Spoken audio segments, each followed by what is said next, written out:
Hey guys, it's Noah and welcome to iHollywood TV, where award-winning young author Leah Johnson debuts her middle school novel, a laugh until you cry, cry until you laugh story about friendship, change, and the power we have to love ourselves. Welcome to the show this morning, Leah. Thank you for joining us. Thank you so much for having me. It's a little early for me, so if I'm a little rusty, just know that's why.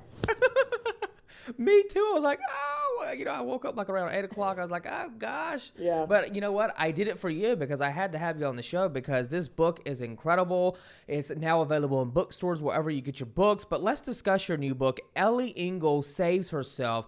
This is such a heartwarming and funny story. So tell us about Ellie as she describes herself as normal, if not boring, yet she is suddenly gifted with supernatural powers that she really does not want. Can you tell us where this character came from? Yeah, I think it's important to note that I am a huge superhero fan. I've always been a fan of these stories where you have someone who has greatness thrust upon them but doesn't necessarily know what to do with it. And so I wanted to give Black girls a story where they got to be the center of their own universe. They got to be the heroes in their own story. And that was really where Ellie came from. And also, thinking a lot about this idea that we don't have to save the world. Like, sometimes being a hero is being able to save yourself first. Now, many current books for the middle grade reader center on kids using supernatural powers, but how did you come up with the idea of an ordinary Black girl who does not want her superpower? Because I think it's quite a unique twist. Yeah. So the book has a lot to do with what it feels like to be a young queer person who doesn't quite know how to navigate your sexuality.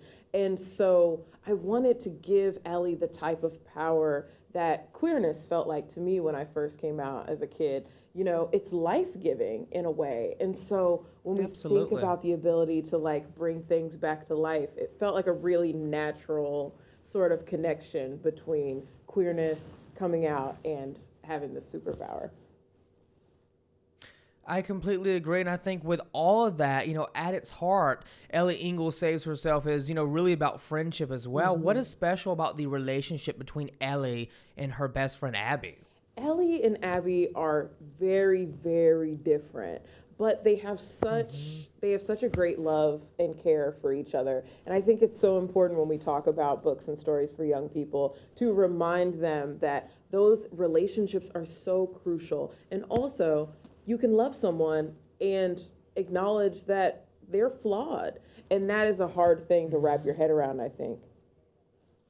Now, Leah, just to point out to the audience watching, your last book, You Should See Me in a Crown, was a Stonewall Honor book, the inaugural Reese's Book Club Young Audience Pick, and named one of Time's 100 Best Young Adult Books of All Time. Leah, how would you describe the difference in writing your first novel for a younger middle grade reader? What kind of challenges did it present to you? I would say the biggest difference is I now get to write a lot more fart jokes. And that has been wonderful for me. But the other difference is that romance readers, they want a very specific thing. They want a lot of the same beats. And I think with middle grade stories, I'm able to do a little different, explore a little more, play a little more in the story, which is a lot of fun.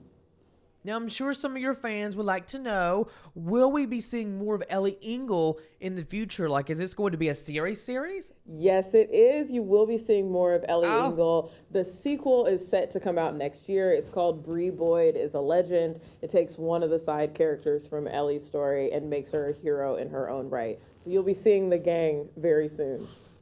Well, Leah Johnson, thank you so much for the great conversation. Everyone's got to go pick up a copy of Ellie Engle Saves Herself. It is quite the read. And by the way, I love the cover art to the book. How did you come up with the inspiration for that?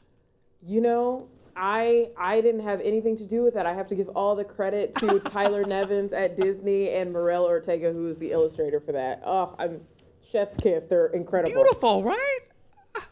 Oh, I love it. Black girl magic. Thank you so much, Leah Johnson. You take care and have a great day, my friend. Thank you so much.